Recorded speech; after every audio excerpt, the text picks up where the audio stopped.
Like and subscribe and click the bell icon to get new video updates. Elon Musk is active now. Matt Levine is a Bloomberg opinion columnist covering finance. He was an editor of Dealbreaker, an investment banker at Goldman Sachs, a mergers and acquisitions lawyer at Wachtell, Lipton, Rosen and Katz, and a clerk for the U.S. Court of Appeals for the Third Circuit.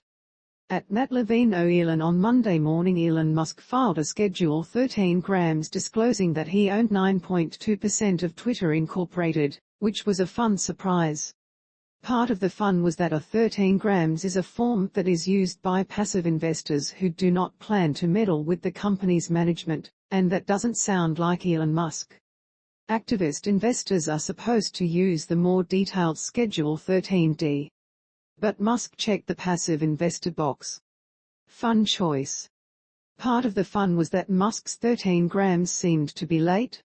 It seemed to say that Musk acquired 5% of Twitter's stock on March 14, and under the rules he would have 10 calendar days, until March 24, to file the 13 grams, or 13D. But he filed it on April 4, 11 days late.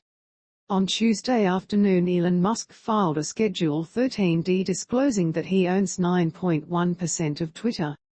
So, this does not necessarily prove that he should have filed a 13D in the first place, or that his intentions were activist-y all along.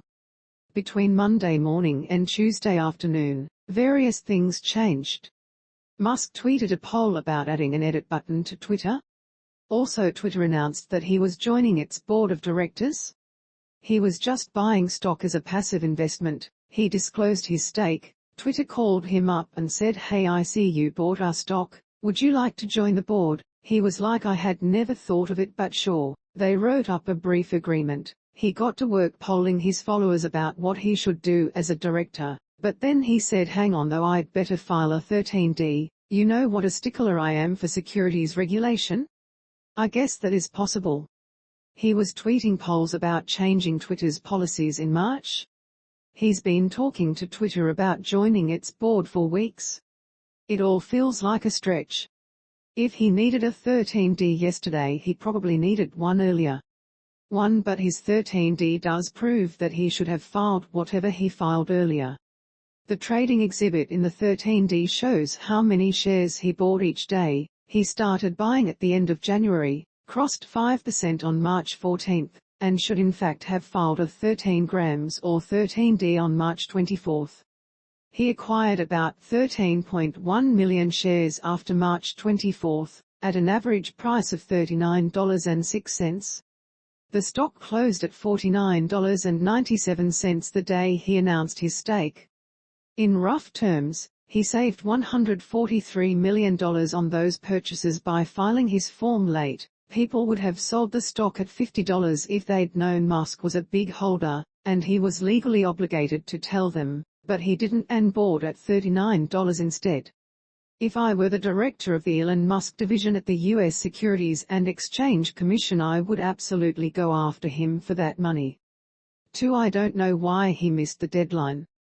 One possibility is that he just likes having drama with the secretary. Another possibility is that he was casually buying stock and at some point he mentioned to his lawyers, "Hey FYI, I own 9% of Twitter," and they turned green.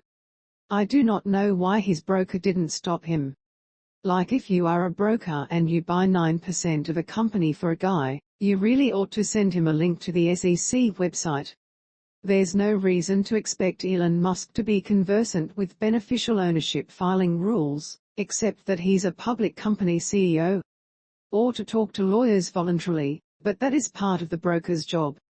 Do you think he bothered to file an HSR notification before buying the stock? I just feel like in much of my life around here I find out about stuff and think, well, what is the logical explanation for this, and try to write it down. A deep thesis of this column is that, more often than many people think, it is possible to explain events in the financial world in logical and intuitive ways. That seems like a dangerous bias to have with Elon Musk. Oh, by the way, his 13 grams on Monday said he owned 9.2% of Twitter, 73,486,938 shares, and his 13D on Tuesday set 9.1%, 73,115,038. This discrepancy cannot really be explained by he sold 371,900 shares on Monday and Tuesday, since the 13D has to report all of his Twitter stock transactions in the last 60 days, and that report lists purchases of 73,115,038 shares and no sales. 3. Could the discrepancy be explained by he forgot how many shares he owned? Standstill. A small lawyer point. Here is the standstill agreement that Elon Musk signed with Twitter on Monday.